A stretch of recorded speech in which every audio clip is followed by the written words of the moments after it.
নমস্কার বন্ধুরা, মায়ের হেসেলে সকলকে স্বাগত। আজকের আপনাদের সঙ্গে চিকেনের একটা দুর্দান্ত রেসিপি শেয়ার করব। চিকেনের ঝাল ঝোল কষা নানান রকম খেয়ে যখন একঘেয়েমি লাগে, তখন মাঝে মধ্যে চিকেনের এইরকম একটা রেসিপি বানিয়ে বাড়িতে খেয়ে ফেলবেন, দারুণ লাগবে। বাড়ির বাচ্চা থেকে বড় সবাই আবদার করবে চিকেনের এই রেসিপিটা খাওয়ার জন্য। তো চটজলদি বাড়িতে এইরকম ভাবে চিকেন রেসিপিটা ট্রাই করতে হলে আমার এই ভিডিওতে শুরু থেকে শেষ অবধি অবশ্যই চোখ রাখতে হবে। আর যারা নতুন সদস্য তাদেরকে অনুরোধ করব চ্যানেলটাকে লাইক আর সাবস্ক্রাইব করে পাশে থাকার জন্য। তো চলুন রান্নাটা শুরু করি। প্রথমে নিয়ে নিলাম চিকেন, স্কিন আর চর্বি সমেত চিকেন আছে এটা। তো সব রকম পিস মেশানো রয়েছে, ভালো করে ধুয়ে রাখা আছে। আর এখানে চিকেন রেসিপির উপকরণগুলো নিয়ে নিয়েছি। এখানে দুটো বড় সাইজের চিকেনের কোয়ান্টিটি যেহেতু আমার কম, তাই আমি এখানে দুটো বড় সাইজের পেঁয়াজ দিয়েছি, কয়েকটা রসুন দিয়েছি, এখানে 12-13টা কোয়া আছে, আদা কুচি আছে, আর এখানে কয়েকটা কাজু বাদাম আর চালমগজ এখানে ভিজিয়ে রেখেছিলাম রয়েছে। তো পরিমাণটা দেখেই নিয়েছেন। তো এই সবকটা উপকরণ লাগবে, এগুলো কিন্তু মেন উপকরণ। এবারে একটা মিক্সিং জারে নিয়ে নিলাম পেঁয়াজগুলো, তারপরে নিলাম রসুন, আদা। এই পেঁয়াজ রসুন আদা আর কয়েকটা লাস্টে নিয়ে নেবো কাঁচা লঙ্কা, বেশ অনেকখানি 5-6টা মতো কাঁচা লঙ্কা আমি গুছিয়ে নিয়েছি। যে যেরকম ঝাল খাবেন লঙ্কা দেবেন। তো সব উপকরণগুলো আমি এবার মিক্সিতে পেস্ট করে নেব। কাজু চালমগজটা কিন্তু আমি আলাদা করে পেস্ট করব। তো এখানে আমি চিকেনটা ম্যারিনেট করার জন্য নিয়ে নিলাম, আর এখানে আমার আদা রসুন পেঁয়াজ কাঁচা লঙ্কার পেস্টটাও করা হয়ে গেছে, সেটা এবার চিকেনের সঙ্গে দিয়ে ভালো করে ম্যারিনেট করে নেব। পেঁয়াজটা কিন্তু পেস্ট করেই দিতে হবে, তবেই কিন্তু গ্রেভিটা ভালো লাগবে। এরপরে দিয়ে দেবো টক দই। অল্প একটু টক দই আমি এখানে ফেটিয়ে রেখেছিলাম, সেই টক দইটুকু দিয়ে দিচ্ছি। এবার দিয়ে দিচ্ছি পরিমাণ মতো একটু নুন, ব্যাস আর কোনো মশলা এখানে যাবে না। এখানে একটু জিরে ধনে গুঁড়ো পাউডার দিয়ে দিলাম, দিয়ে খুব সামান্য দিলাম, হাফ 1 চামচ মতো দিয়ে এবার খুব ভালো করে ম্যারিনেট করে রাখবো। এখানে কিন্তু কোনো তেল টেল বা হলুদ বা লঙ্কার গুঁড়ো দেবো না।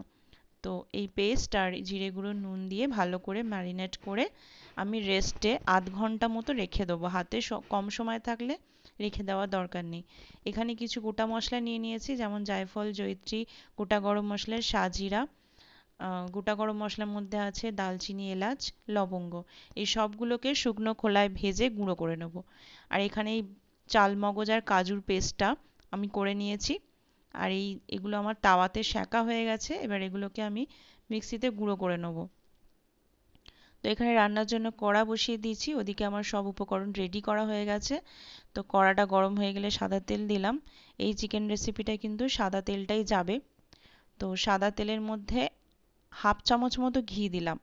আর ঘি আর সাদা তেলটা একসাথে গরম করতে হবে। এবারে কিছুটা পেঁয়াজ আমি সাইড করে রেখে দিয়েছিলাম বেরেস্তা করার জন্য, অল্প একটু পেঁয়াজ আমি এখানে লাল করে ভেজে বেরেস্তা করে তুলে নেব। ঘি আর তেলের মধ্যে যখন পেঁয়াজটা ভাজবেন তখন দেখবেন এটা খুব সুন্দর গন্ধ আসে। ঘি আর পেঁয়াজের গন্ধটা কিন্তু দুর্দান্ত লাগে। তো ব্রাউন কালার করে আমি পেঁয়াজটাকে বেরেস্তা করে তুলে নেব। এতে কিন্তু চিকেনের স্বাদটা আরও বেড়ে যায়।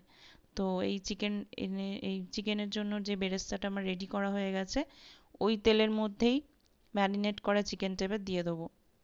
তো প্রথমে গ্রেভি সমেত ঢেলে দিলাম না, গ্রেভি থেকে উঠিয়ে উঠিয়ে চিকেনগুলো তেল আর ঘিয়ের মধ্যে দিয়ে ভেজে নেবো, একটু ভাজা ভাজা করে নেবো। তাতে চিকেনের স্বাদটা আরও বেশি ভালো আসে। চিকেন ভাজার একটা ঘিয়ের মধ্যে চিকেন ভাজার একটা দুর্দান্ত ফ্লেভার আসে। গ্যাসটাকে লো টু মিডিয়ামে রেখে চিকেন আর মশলাটাকে ফ্রাই করে নেবো। খুব বেশি লাল করে আমি এখানে ভাজবো না, একটু জাস্ট ভাজা ভাজা একটা গন্ধ এলেই হয়ে যাবে।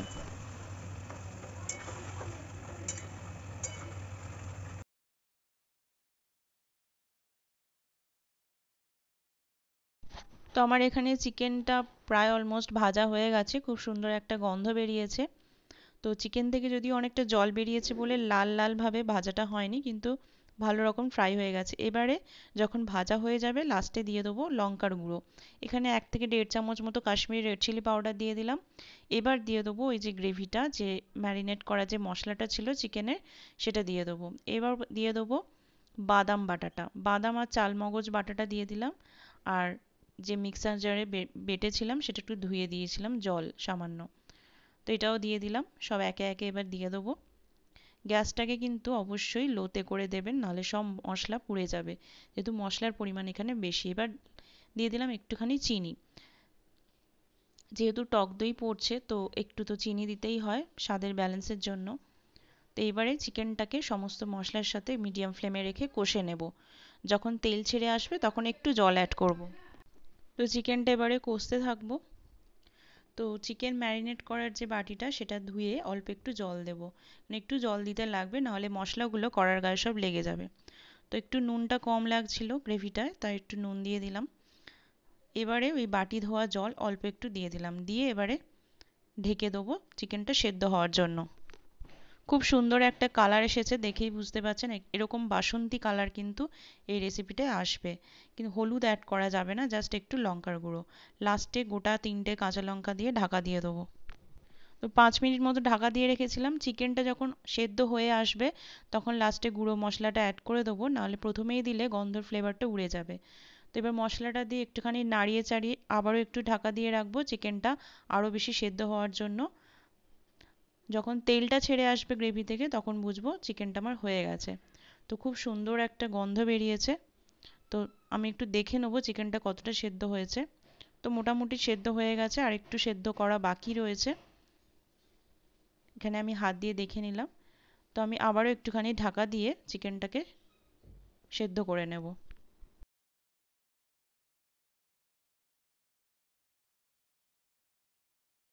আরও 2 মিনিট মতো ঢাকা দিয়ে রেখেছিলাম। 2 মিনিট পর আমি ঢাকনা খুলে নিলাম। দেখুন চিকেনটা কিন্তু আমার পুরোপুরিভাবে সেদ্ধ হয়ে গেছে, প্রায় গলে গেছে, চিকেনটা ছেড়ে ছেড়ে যাচ্ছে। খুব দেখেই বুঝতে পারছেন খুন্তির গায়ে কিরম চিকেনটা লেগে গেছে। তো একদম সুন্দর পারফেক্ট সেদ্ধ হয়েছে, আর গ্রেভিটাও পারফেক্ট হয়েছে, একদম তেল ছেড়ে এসেছে চারদিক থেকে। তো খুব সুন্দর একটা ফ্লেভার বেরিয়েছে। তো এবার আমি গ্যাসটা অফ করে দেবো। গ্যাসটা অফ করে দিয়ে আমি এখানে একটু কাপে করে অল্প একটু রোজ ওয়াটার আর কেওড়া ওয়াটার নিয়েছিলাম, সেটা দিয়ে দেবো। মিঠা আতর অনেকেই দেয়, আমি দিই না, একটু উগ্র গন্ধ হয়ে যায়। তাই রোজ ওয়াটার কেওড়া ওয়াটারটা দিয়ে আর উপর থেকে সামান্য একটুখানি বেরেস্তা ছড়িয়ে দিলাম, বাকিটা লাস্টে দেবো। তো দিয়ে এবার উপর ঢাকনা দিয়ে কিছুক্ষণ স্ট্যান্ডিং টাইমে রেখে দেবো। গন্ধটা ভালো করে ছড়িয়ে গেলে তখন একটা বোলে সার্ভ করে নেবো। আর সবার শেষে আমি হাফ চামচেরও একটু কম ঘি দিয়ে দিচ্ছি, দেশি ঘি। আর উপর থেকে একটু বেরেস্তা ছড়িয়ে সুন্দর করে সাজিয়ে দিচ্ছি। দেখেই বুঝতে পারছেন কতটা লোভনীয় হয়েছিল। দেখতে যতটা সুন্দর হয়েছে খেতে তার থেকেও বেশি ভালো হয়েছিল। এই দুর্দান্ত রেসিপিটা কেমন লেগেছে আপনাদের অবশ্যই আমাকে কমেন্টে জানাবেন। আর ভালো যদি লাগে একটা লাইক করে পাশে থাকবেন, শেয়ার করে দেবেন, আর সাবস্ক্রাইব করতে ভুলবেন না। পাশে থাকা বেল আইকনটা অবশ্যই টিপে দেবেন। আর ডেসক্রিপশন বক্সটা অবশ্যই ফলো করবেন, ওখানে অনেক আরও চিকেনের রেসিপির লিঙ্ক শেয়ার করে দেবো। তো আজকের এই পর্যন্তই। ভালো থাকবেন, সুস্থ থাকবেন, টাটা।